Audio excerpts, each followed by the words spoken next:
and you can keep knocking on doors. And I did. I didn't give up, no matter how hot it was, how tired I was. Believe me, at 51 years old, you get pretty tired.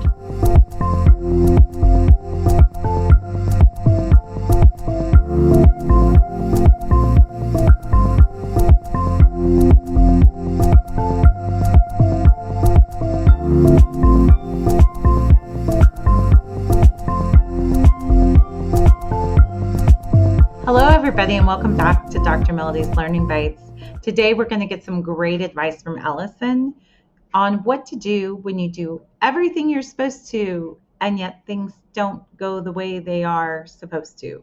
She has a degree in information technology and business administration, yet when she graduated, she was unable to find a job. Why? Lack of experience and an economic downturn. So she took whatever job she could to pay the bills. Now, thanks to upskilling and some external organizations that focus on job reentry, she is getting a second chance at a career she really wanted to do. So you have such an amazing story that I wanted you to share a little bit about it, because there are others that are going through some of the same challenges you did. Now, when you came into my class, you shared with me that when you were growing up, it was a little bit challenging, but you had the opportunity to go to college, didn't you? Yes.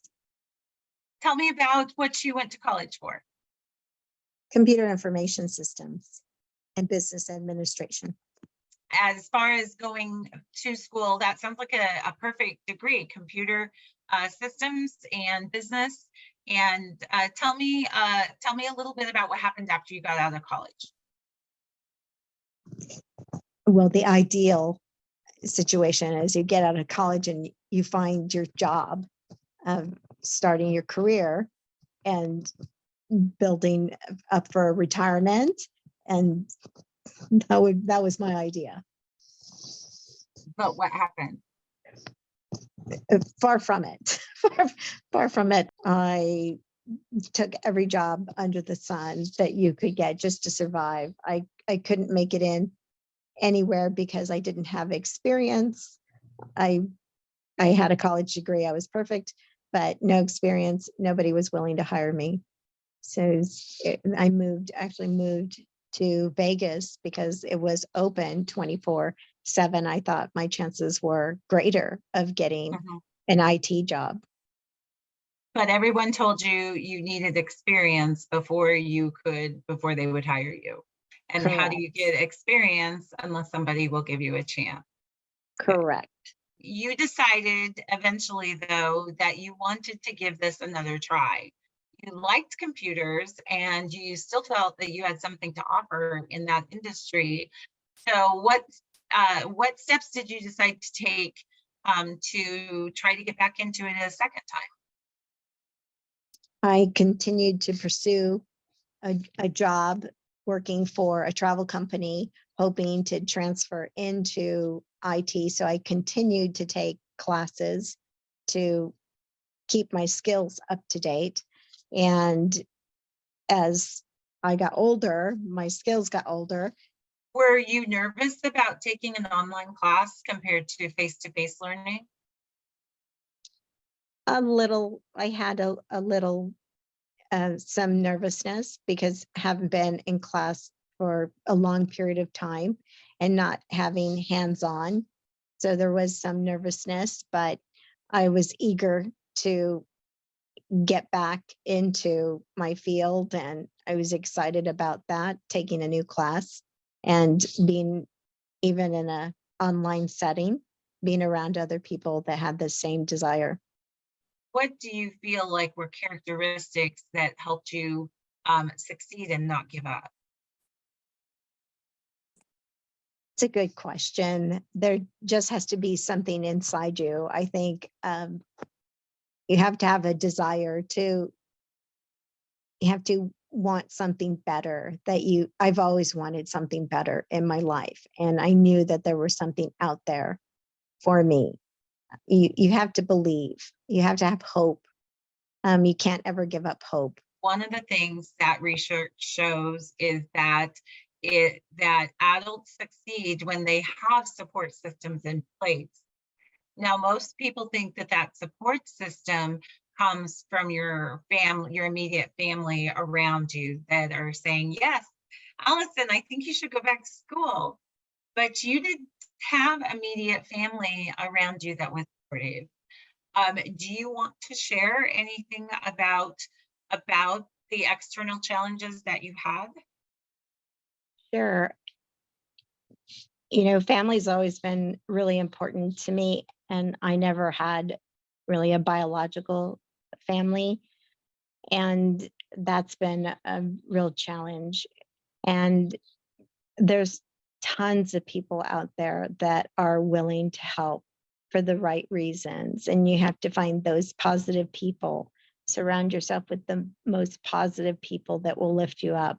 But if you pay attention, you'll find the right ones in the right places at the right times, and they will lift you up. And you'll find yourself getting that encouragement and strength that you didn't think you had, because it's not easy to go back to school after 20 years. So you said you didn't have that foundational family support. Do I remember right? Did you tell me that you were a foster child? Yes, I was pretty much on my own when I was 16. And that was really difficult to trust people, and, just not knowing there are so many programs out there with good people doing things to help people like me that don't have a family, that don't think that they're capable of doing this, that you think, I'm not smart enough, I'm not good enough. How am I ever going to do this? I don't have enough money, or, who's going to help me with the kids, or how am I going to ever be able to compete against the person that's 22 years younger than I am? But there is a way, and you are good enough, you are smart enough. It can be done. How did you find out what organizations could help you? The internet is one way. There's the ACP program a lot of people are familiar with that don't have high incomes, or with low income. They make it capable of you having access to internet for a really low amount. Get online and find out these programs, like the Goodwill Career Center has a great program. I didn't know Goodwill was a great resource to help you get into like school programs, help you with job interviews, to prepare you for job interviews, and to help you with just building your confidence. I didn't know that programs like Goodwill had that. I'm like, Goodwill, I just thought they were a thrift store, right? I Right. didn't know that. And also they got me connected with Dress for Success, which is a fabulous organization for women that lift you up, and they help also as well and give you the confidence, instill the confidence, and help you with the dress for the interviews, and other programs as well they offer for women. And I didn't know that either. I mean, we don't know these things until we know. What skills are you using in your current job today that you picked up in classes? My Microsoft Word and Outlook, I have used in Excel. I have to use those on a regular basis. My emails and how I send them out, and my reply all button, I do not use that one unless I need to address everyone person, unless everyone needs to hear what I need to say on a reply all. My boss thinks I'm a magician, and they think that I'm just amazing. They're like, how do you know this stuff? And they said, you're magic. I love Well, it. that would be a good feeling. Yes, it is an amazing feeling to know that you make a difference. Tell me a little bit, you're obviously working now. How did you find your job? Yes, I was searching for a job. It took about I would say maybe 3 months or longer. I did go through some practice interviewing with Goodwill. I sat down with a couple of gals over there. So they prepared me. I went on multiple interviews with the state and I was pretty well prepared. I felt well prepared. And I was offered a job. And it took about, I don't know, 3 months. I think it took about 3 months to go through the background and fingerprints and all the good jazz before I got accepted and started the job. So that was quite a long process to go through that. It's been a great experience.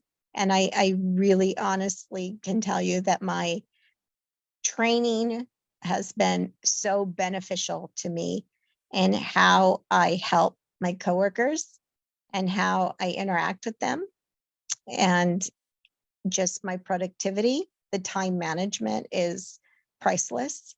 I'm so efficient that it's kind of frightening. They're like, I put it on your desk and it's done. And it doesn't need to be done till next week. As I said, I think you have such a neat story because your cheerful attitude, your grit, your determination has kept you focused on that goal. And all we did was plug in some of those holes. So help you with the technology and help you with the soft skills, but you're the one who made it come all together.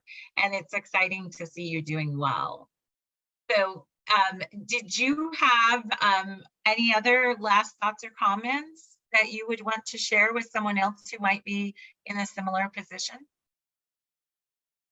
Yes, I would just like to encourage anyone who's listening to just not give up hope, to continue their journey because you don't know what tomorrow's going to bring. And tomorrow's always a whole new day. You'll see it differently when it comes. That today may be hard, but tomorrow might be easier. And tomorrow's always better. It's always better. And don't give up. And sign up for one of Miss Melodie's classes. She's an awesome teacher. I take everything that you taught me in the class with me wherever I go. And it's just an amazing to be where I am today and just to help the people that I help and to have the job that I have and to do what I'm able to do. It's just a gift. I feel like it's a gift and I'm grateful for that.